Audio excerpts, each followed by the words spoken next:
Thank you for tuning in and welcome back to Home Ownership Advice. In today's episode, you'll learn about 5 influencing factors of home resale value. My name is Andrew Finney. Please consider me your real estate geek. I'm always here to help. If you need help finding a top agent where you live, or if you simply want to drop me a line to say hello, my contact info is below. If you haven't already done so, please go ahead and subscribe to this channel now and like this video. Thank you. So let's go ahead and talk about the 5 influencing factors of home resale value. Now, right off the top, I bet you know the first one. The first one is location. Classic real estate refrain is location, location, location. And guess what? It is true, but location considers a lot of factors that aren't always something that come to the top of mind right away.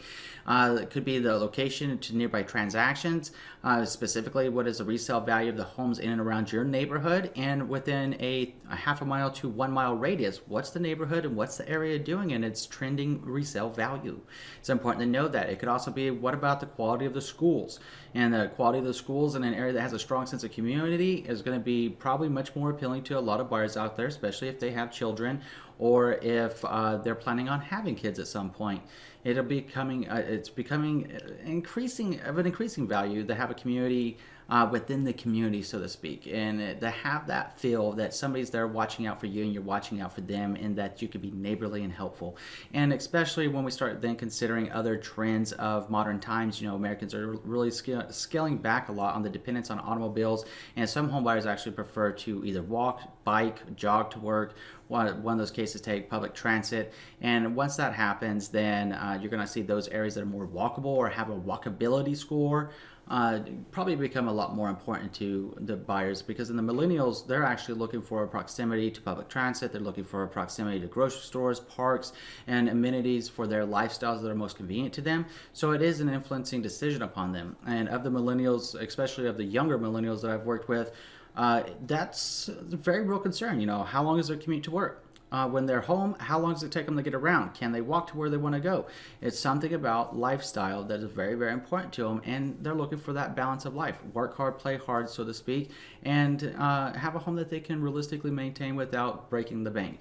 So I'm very, very excited about the millennials coming into the market, and when we get Generation I into the market, I'm really excited about that. I think that hopefully we'll see a lot of wonderful things from the two generations, along with our generations, depending on what generation you belong to that's watching this video right now. Anyways, that's a different story for a different day. So the next thing that whenever we're talking about location, people are looking at, does the house have a view? Does it have a waterfront? Does it look at a mountain? What is it that makes it significant about that home? Is it next to retail establishments, or is it next to a highway? Now, if you have a home next to a highway, unfortunately, that's going to kill your property value in relation to other homes that might be in the same neighborhood further in the track. A lot of people don't like backing up to a road, especially if it's a major road or a road that's due to grow. So the second thing that you want to be considering for influencing home value is actually your size and layout of your home.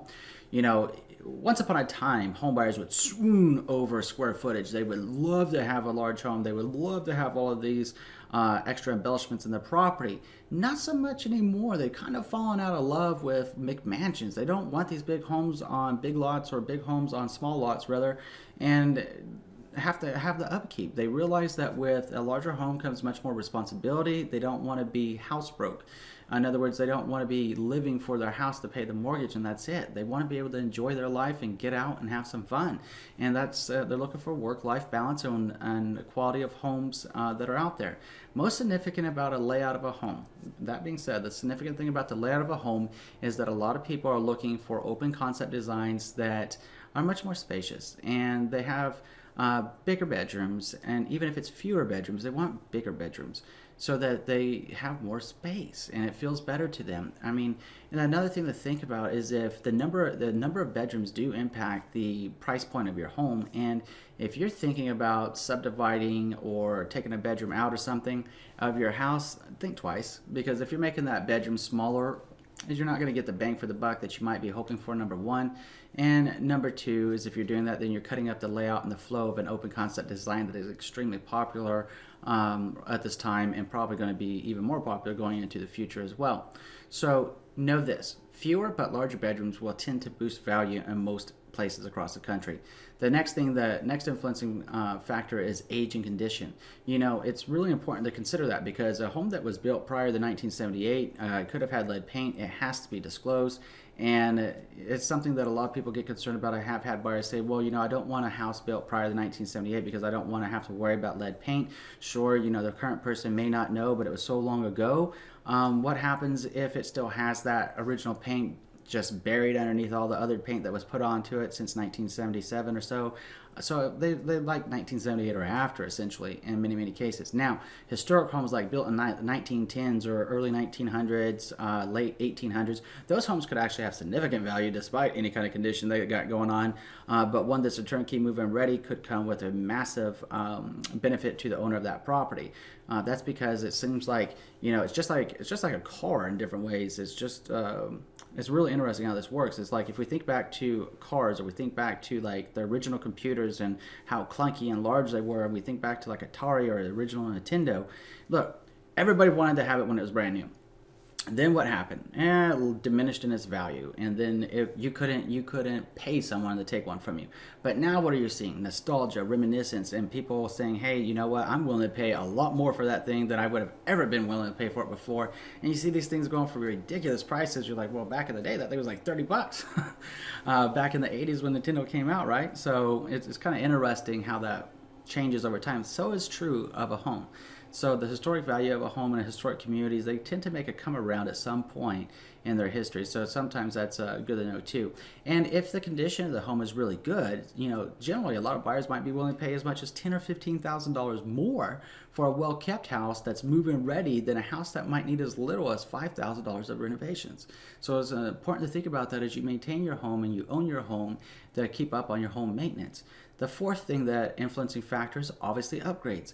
And renovations play into a home's value, and it's important to understand that you absolutely do not want to over improve your home for the area that you live in. It should be more in keeping with what other properties in your neighborhood and community look like, because if it's too over improved and you have the nicest home in the community, it's going to be very difficult for you to get the price that's probably going to be realistic based upon the upgrades that you put in the home. You may not get a good return on your investment. So don't over improve your home for the community. So whenever homes in your community go on the market, take a look and see what they got going on and improve it along the same lines. It's something to think about, because it can save you a lot of money in the process, obviously, of doing home renovations, but also making sure that you're doing the right kind of home renovations that are going to be most appealing to a buyer. First of all, you got to enjoy it yourself because you're living there. But you should always be keeping your home resale value in mind, because life changes. And whenever it does, I'm sure you'll want the most money that home's going to be able to bring to you. So the fifth thing are things like negative events. And you might be saying, Andrew, what is a negative event?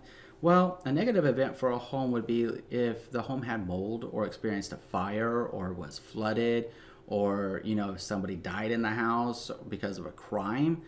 Those type of things can impact the value of the home in the mind's eye of a buyer. And in a material way, if there was a fire or a flood or something, it could very much impact the material value. But in the psychological value, if somebody had committed a crime in that property, if they were using it as a meth house, or if they were someone that had died in that house because of a violent crime, unfortunately, those things can really detract in the mind's eye of a buyer, and it can also substantially detract your home price.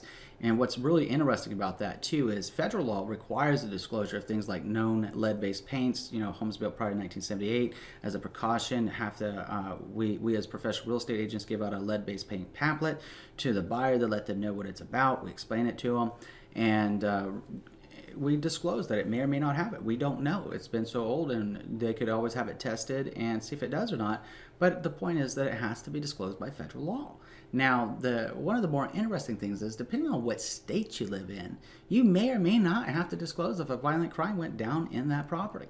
So if someone was shot and killed in the house, unfortunately, you may have to disclose that depending on what state you live in, or you may not have to disclose that depending on what state you live in.